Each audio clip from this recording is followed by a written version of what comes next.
नमस्कार दोस्तों, आज के वीडियो में आपका बहुत बहुत स्वागत है। तो आज का वीडियो बहुत ही खास है क्योंकि इसमें हम लोग सीखने वाले हैं जो असर्टिव सेंटेंसेस होते हैं उनको हम किस तरह से इंट्रोगेटिव में इंटरचेंज करते हैं। ठीक है। अब तो सबसे पहले यहाँ आपको जान लेना है कि जो हमारे असर्टिव सेंटेंसेस होते हैं उनकी स्ट्रक्चर क्या होती है, वो कैसे दिखते हैं। तो ये वाक्य हमारे सब्जेक्ट से शुरू होते हैं और लास्ट में आपको फुल स्टॉप देखने को मिलेगा। ठीक है। ऐसे भी आपको एवरीबॉडी वाले मिलेंगे, फिर भी यहाँ आपको फुल स्टॉप दिख रहा है। तो ये आप देख रहे हैं, ये सारे वाक्य हैं असर्टिव। ठीक है। ये हमारे किससे शुरू हो रहे हैं? सब्जेक्ट से शुरू हो रहे हैं, लास्ट में फुल स्टॉप देखने को मिल रहा है। ठीक है। अब जिन वाक्यों में बनाना है, इनको चेंज करना है, तो उनकी स्ट्रक्चर कैसी होती है? तो सबसे पहले जो इंट्रोगेटिव होते हैं वो दो तरह के होते हैं, yes no type. Yes no type हमारे हेल्पिंग वर्ब से शुरू होते हैं। ये आप देख रहे हैं हेल्पिंग वर्ब, कोई भी हेल्पिंग वर्ब हो सकती है, और लास्ट में आपको क्वेश्चन मार्क देखने को मिलेगा। ठीक है। और दूसरे टाइप के डब्ल्यू एस टाइप ऐसे होते हैं जो क्वेश्चन वर्ड से शुरू होते हैं और लास्ट में क्वेश्चन मार्क देखने को मिलेगा। ठीक है। और कुछ वाक्य हु से भी हमारे शुरू होते हैं और लास्ट में यहाँ क्वेश्चन मार्क देखने को मिलेगा। ठीक है। तो आप सारा अगर अच्छे से ध्यान देंगे तो 100% सीख जाएंगे। वैसे ये थोड़ा कठिन टॉपिक माना जाता है, क्लास में अगर देखो तो ज़्यादातर छात्रों को समझ में नहीं आता है। ठीक है। लेकिन मैं यहाँ उम्मीद करता हूँ यदि आप हमारे साथ लास्ट तक बने रहेंगे तो आपकी ये शिकायत नहीं होगी कि सर ये टॉपिक समझ में नहीं आया। ठीक है। अगर बीच में छोड़ के भाग जाओगे तो फिर शिकायत मत करिएगा कि आपने कहा था समझ में आएगा लेकिन नहीं आया। ठीक है। तो देखो हम सिस्टम से ही चलेंगे। तो पहला वाक्य देखो, honesty is the best policy. तो वाक्य हमारा कैसा है?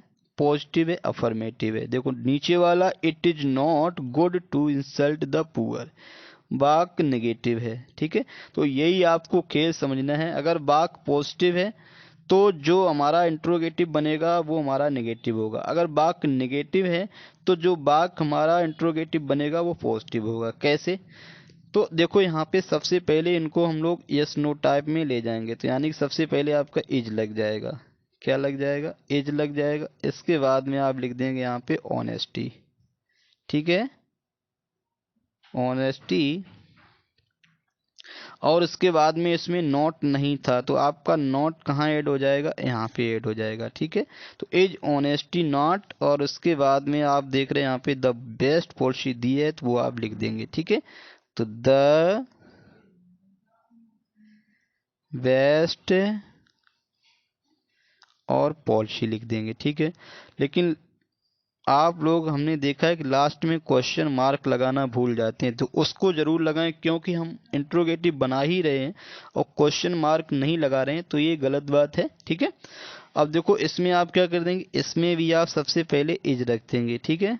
इज रख दिया और इसके बाद में आप यहाँ लिख देंगे इट। ठीक है।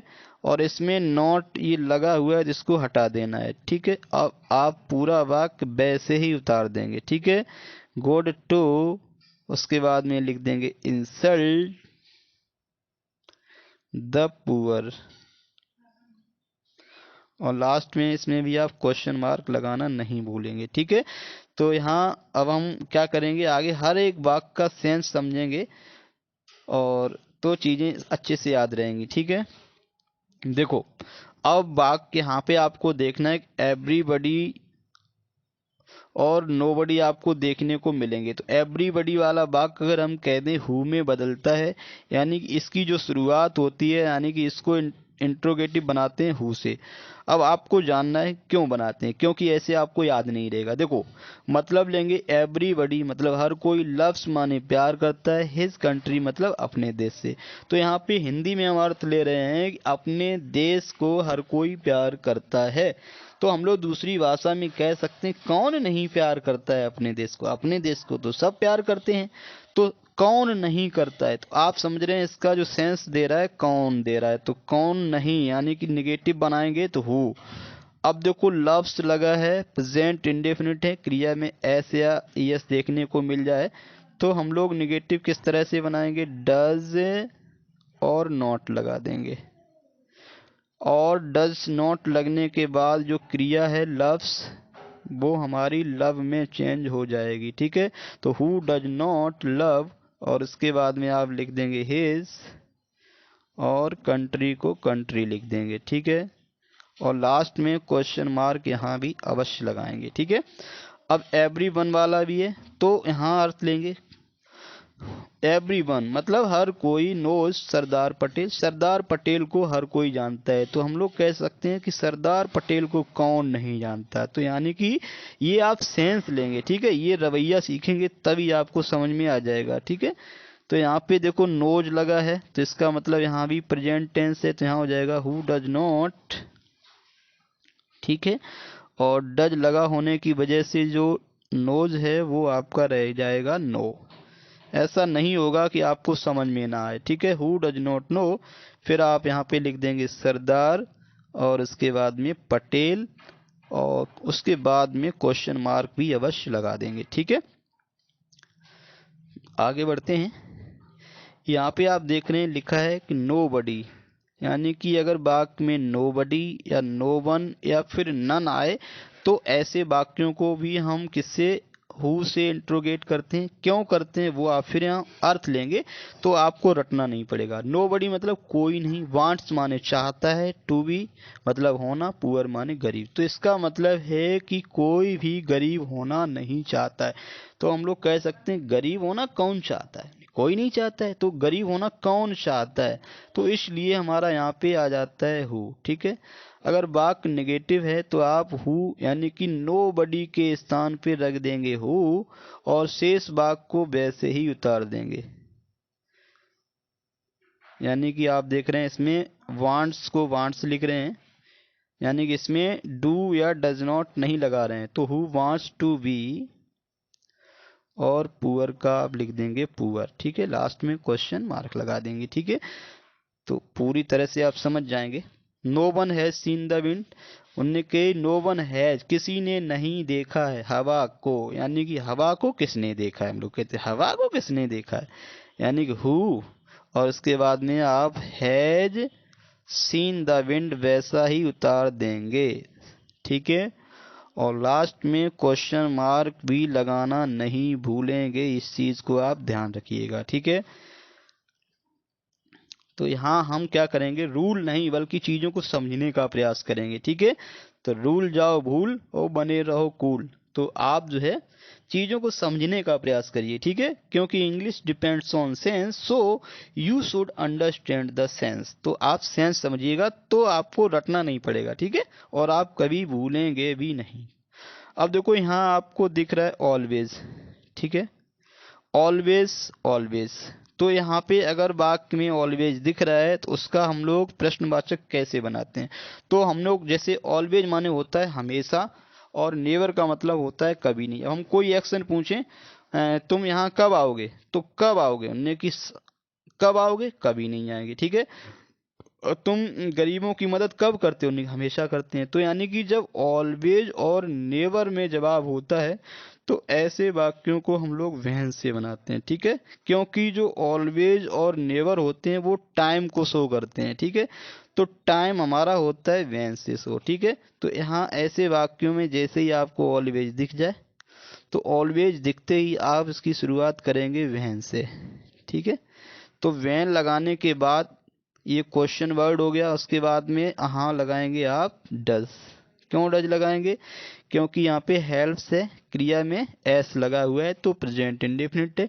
तो व्हेन डज उसके बाद ही इसका उठा लेंगे और ऑलवेज को हटा देंगे, ठीक है, ऐसा नहीं ऑलवेज बना रहेगा। तो व्हेन डज ही है, इसके बाद में आप लगाएंगे नॉट, ठीक है। अब नॉट क्यों लगाया, क्योंकि ऊपर वाला वाक्य हमारा पॉजिटिव या अफर्मेटिव होने पर जो नीचे बनता है वो वाक्य हमारा होता है नेगेटिव। तो व्हेन डज ही नॉट, फिर आपका हो जाएगा हेल्प, और द पुअर को आप द पुअर लिख देंगे, लास्ट में क्वेश्चन मार्क भी लगा देंगे, ये बात ध्यान रहे, ठीक है। अब देखो Gandhi ji always spoke the truth, Gandhi ji हमेशा सत्य बोलते थे। तो हम लोग कह सकते हैं गांधी जी कब सत्य नहीं बोलते थे। कब सत्य नहीं बोलते, हमेशा सत्य बोलते थे। कब नहीं, तो यानी कि आप देख रहे कब नहीं, तो आप यानी कि वैन तो आ ही जाएगा। कब नहीं के लिए इसमें नॉट भी आने वाला है, ये आपको ध्यान रखना है, ठीक है। तो कब नहीं, तो वैन, उसके बाद में देखो स्पोक लगा हुआ है, मतलब क्रिया का सेकेंड फॉर्म है। इसका मतलब ये हमारा है पास्ट इंडेफिनिट। तो पास्ट इंडेफिनिट की सारी क्रिया यहाँ क्या आ जाएगी, डेड। तो वैन डेड, फिर आप लिख देंगे गांधी जी, गांधी जी, ठीक है। और उसके बाद में इसमें भी आप लगाएंगे नॉट। अब जब डेड लग गया है तो जो हमारा स्पोक है वो हमारा फर्स्ट फॉर्म में चेंज हो जाएगा। यहाँ आप लिखेंगे स्पीक, ठीक। और उसके बाद में आप लिख देंगे द ट्रुथ। यहाँ आप अगर समझने का प्रयास करोगे तो आपकी ये शिकायत नहीं रहेगी कि ये हमारा जो है हमें समझ में नहीं आया है, ठीक है। आगे देखते हैं, अगली स्टेप आपको मिल जाएगी। तो यहाँ वाक्य में मिल रहा है नेवर, ये आप देख पा रहे हैं, इसमें भी नेवर लगा हुआ है, इसमें भी नेवर लगा हुआ है। तो आपका माइंड सेट करना है कि अगर वाक्य में नेवर लगा है तब भी हम उसको वैन से ही बनाएंगे। कैसे बनाएंगे देखिएगा, यानी कि C will never pass in the exam, वह परीक्षा में कभी पास नहीं होगी। तो हम लोग कहते हैं कब पास होगा, कब होना है, कब पास होगी, यानी कि कब। तो आप कब के लिए लगाते हैं वैन, ठीक है, विल। और ये आप नेवर को हटा देंगे क्योंकि नेवर का सेंस ले लिया है वैन ने, ठीक है। तो वैन विल सी, चूंकि वाक्य हमारा ऊपर वाला नेगेटिव है तो नीचे वाला पॉजिटिव बनेगा। अब pass in the exam, pass in the exam, यहाँ पूरा लिखने के बाद आप क्वेश्चन मार्क भी लगा देंगे, ठीक है। अब देखो, he never comes in time, वह कभी नहीं आता है समय से, यानी वह कभी समय से नहीं आता है। हम लोग कहते हैं वो कब समय से आता, कब होना है, कब आता, कब।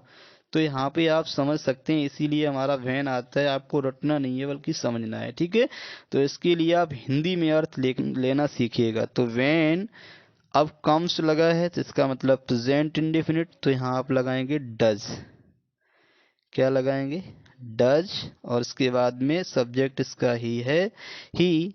अब जब आपका कम है, यानी कि जो कम्स है वो कम में चेंज हो जाएगा क्योंकि यहाँ पे डज लग चुका है। तो when does he come in time, in time, ठीक है। क्वेश्चन मार्क लगा के आगे बढ़ते हैं। देखो यहाँ पे अगर वाक्य में आ रहा है आपका यूजलेस, क्या आ रहा है, यूजलेस आ रहा है या फिर यूजफुल आ रहा है, तो ऐसे वाक्यों को कैसे बनाएंगे देखिएगा। तो एक तो आपका तरीका वही है, यहाँ पे देखो इसको आप पहले कर देंगे। तो यहाँ पे हम लोग कहते हैं एज इट, ऊपर नॉट नहीं लगाए तो आप नॉट लगा देंगे, ठीक है। Is it not useless, useless to waste money, यानी कि मतलब क्या हुआ, मतलब आपका वही हो गया। यहाँ पे आप लिख देंगे मनी, लास्ट में क्वेश्चन मार्क लगा देंगे। मतलब सेंस समझिए इसका, इज इट नॉट यूजलेस, क्या ये यूजलेस नहीं है, क्या ये कोई व्यर्थ नहीं है। टू वेस्ट मनी, यानी कि धन को नष्ट करना क्या व्यर्थ नहीं है, तो हम लोग कहते हैं व्यर्थ है, ठीक है। तो एक तो तरीका आपका ये हो गया। दूसरा आपका तरीका ये भी हो जाएगा, जैसे it is useless to waste money, मतलब धन को नष्ट करना व्यर्थ है। तो यहाँ सेंस होता है जब व्यर्थ है तो क्यों करूं धन को नष्ट क्यों करूं। तो क्यों का मतलब है, ये वाक्य आप वाई से भी बना सकते हैं। वाई, और वाई के बाद यानी कि इट इज यूजलेस की आप जगह पे इट इज यूजलेस टू की जगह पे रख देंगे वाई, और शेष पार्ट को ऐसा ही लिख देंगे वेस्ट मनी, और लास्ट में आप लगा देंगे क्वेश्चन मार्क, ठीक है।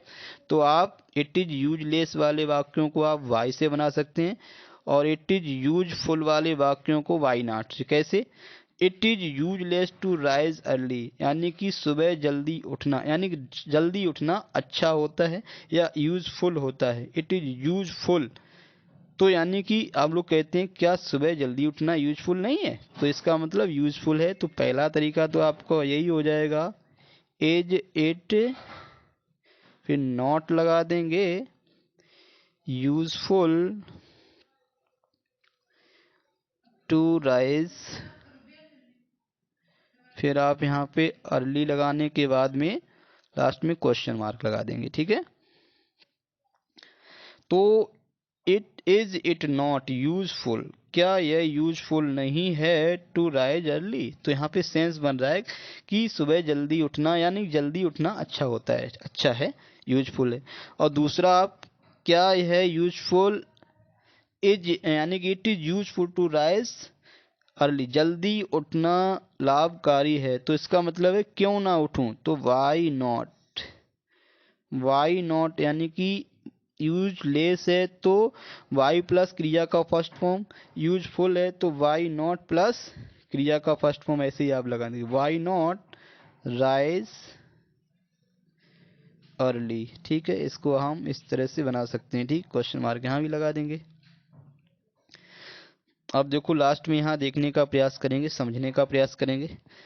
It is no use crying over, अब देखो इज इट नो यूज, इसको अगर बनाना चाहेंगे तो पहला तरीका आपका यही हो जाएगा, इज इट। ठीक है, नो यूज को आप चेंज करेंगे, is it any use, ANY, any use of, is it any use, अब आप लिख देंगे use crying over spilled milk question mark. ठीक है, तो आप इसको इस तरह से बना देंगे। वाक्य हमारा ये पॉजिटिव था तो आपने नेगेटिव, यानी कि नेगेटिव था तो यहाँ पे आपने देखा नो यूज को आप एन यूज में चेंज कर लिया था, तो एक तो ऐसे बना लेंगे। और इसका मतलब है कि जब दूध फैल गया है तो उस पर क्यों रोदन करूँ, क्यों चिल्लाऊँ, तो वाई से भी आप बना सकते हैं, वाई, और उसके बाद में crying over spilled milk question mark लगा देंगे। एक तो ये तरीका है आपका। ठीक है, अब देखो गॉड लिव्स एवरीवेयर, जो ईश्वर है वो हर जगह रहता है, तो इसका सेंस क्या बनेगा, अगर एवरीवेयर आ जाए, वेयर हमारा शो करता है प्लेस को। ठीक है, तो यहाँ मतलब है कि ईश्वर कहाँ नहीं रहता है, कहाँ नहीं, तो आप समझ रहे हैं कहाँ की अंग्रेजी आ रही है, वेयर नहीं के लिए आप नेगेटिव बनाएंगे। ठीक है, तो वेयर के बाद आप लगा देंगे डज गॉड नॉट, और फिर उसके बाद में आप लगा देंगे लिव।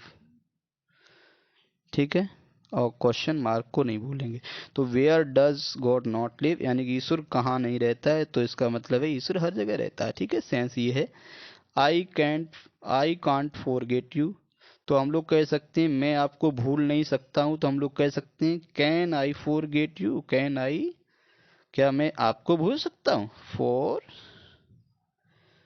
गेट यू, तो इसका मतलब होता है मैं आपको कैसे भूल सकता हूँ, तो यानी कि इस वाक्य को आप कैसे से भी बना सकते हैं, how can I forget you, और तो इस तरह से हमने ये बनाना सीखे। तो उम्मीद करते हैं कि आपको वीडियो पसंद आया होगा।